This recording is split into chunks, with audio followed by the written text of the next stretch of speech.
SpaceX's Starlink, the ambitious project by Elon Musk, has recently stirred a new wave of discussions. But did you know it's now linked to one of the most critical conflicts in the world?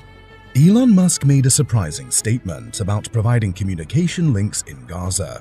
But what's the real story behind this conflict? And how did it lead to this point? SpaceX's Starlink support for communication links in Gaza with internationally recognized aid organizations has triggered a vital conversation.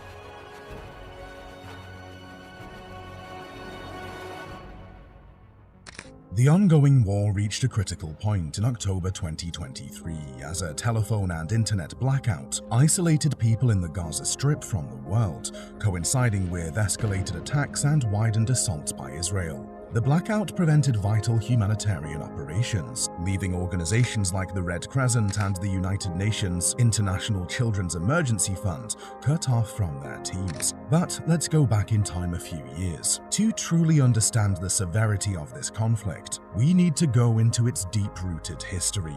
It all traces back to the late 19th century, when Jews were promised land by the British government and placed in Palestine after the Holocaust. The UN's adoption of Resolution 181 in 1947 aimed to split Palestine into Arab and Jewish states, leading to the creation of Israel and triggering the First Arab-Israeli War. This resulted in the displacement of hundreds of thousands of Palestinians and the division of the territory into Israel, the West Bank, and the Gaza Strip. What's more important for us is the 1948 Nakba, the real territorial fight that translates to the catastrophe of Palestinians. But how does an event from almost 70 years ago cause such a disaster in 2023? Even before the British command of the two states expired in 1948, the Zionists, or Jews who fight for an independent Jewish state, were already embarking on a military operation to destroy Palestinian towns and villages to expand the borders of the Zionist state that was going to be born. We now know it as Israel. يوم طلع النهار الحين خلص احنا يا النسوان ويا هالاطفال وهالاختياريه وهالشباب اللي انضب في قلب البيت ظلوا مضبوب لغايه ما خشوا وصاروا يطلعونا من الدور أسرع. In April 1948, more than 100 Palestinian men, women, and children were killed in the village of Deir Yassin on the borders of Jerusalem. That set the tone for the rest of the operation, and from 1947 to 1949, more than 500 Palestinian villages, towns, and cities were destroyed in what Palestinians refer to as the catastrophe, or Nakba in Arabic. The atrocities committed during this two-year period led to an estimated 750,000 Palestinians being forced out of their homes. Today, their descendants continue to live as refugees in squalid camps across the region of Gaza and the West Bank, totaling 6 million refugees. Over the next several years, recurring conflicts and airstrikes made the already devastating impacts of this blockade worse. Israeli airstrikes destroyed vital infrastructure, such as water and power plants. Repairs were delayed by the blockade, which impacted the delivery of construction materials. The conflict intensified with repeated military assaults on Gaza by Israel in 2008, 2012, 2014, and 2021, resulting in numerous casualties and massive destruction. The use of banned weaponry, substances like white phosphorus, and the severe humanitarian crisis paints a haunting picture. Missiles, gunfire, grenades, satellite attacks, all at once. So how did this situation escalate in 2023? And what do we need to know about this terrible disaster? 2023 began with a series of consistent conflicts in the West Bank, dominated by frequent Israeli invasions. In June 2023, Israel approved the construction of 5,000 new immigrants' homes, a move considered illegal under international law due to their location in Palestinian territory. In July, Israel executed a large-scale raid on the Jenin refugee camp, deploying troops and utilizing drone strikes. The operation resulted in casualties, with 12 Palestinians killed and 50 wounded. Israel claimed those killed were militants while targeting the camp to prevent it from becoming a haven for militant groups. In response, Hamas carried out an attack in Tel Aviv and launched missiles towards Israel on October 7th. After that, Israel's bombardment of Gaza has resulted in almost 8,000 Palestinian lives as of the 29th of October, including children, women, and the elderly, while thousands are displaced and injured. A satellite analysis shows damaged buildings and impact craters in Gaza over a period of 2 weeks. The region of Beit Lahia was the most affected city in the whole Gaza Strip. The Israeli occupation in Gaza has gathered a significant response worldwide, from scared civilians to the most powerful country leaders.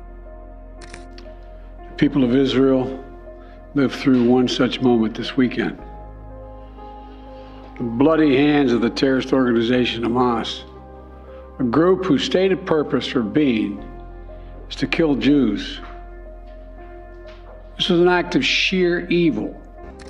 On the 24th of October, UN Secretary-General Antonio Guterres urgently called for an immediate humanitarian ceasefire.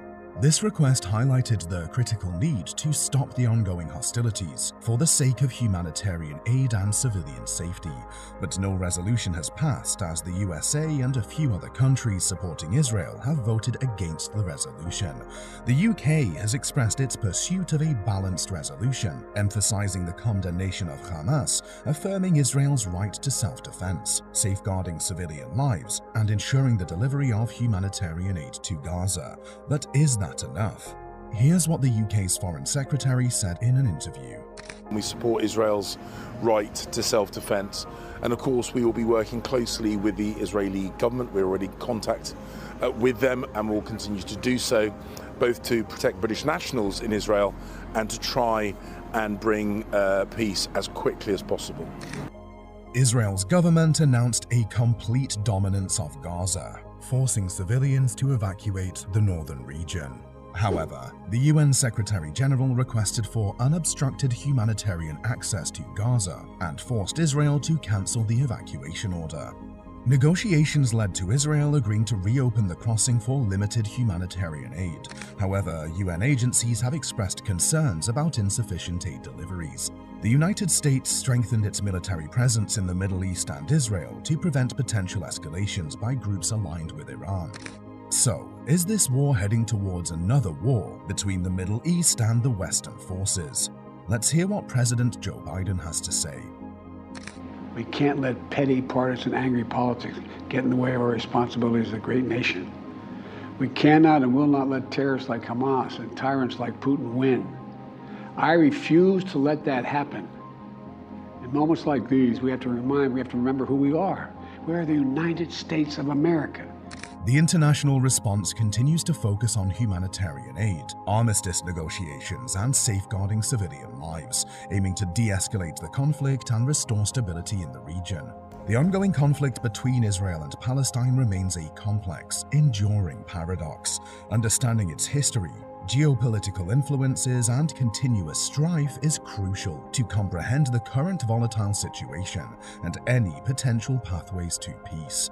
In this situation, Elon's Starlink might prove to be a voice for the innocent civilians in Gaza, but he will have to face Israel and the Western supporters of Israel in this war. We all hope this is the final point of this war, and cross our fingers that we can get to an agreement.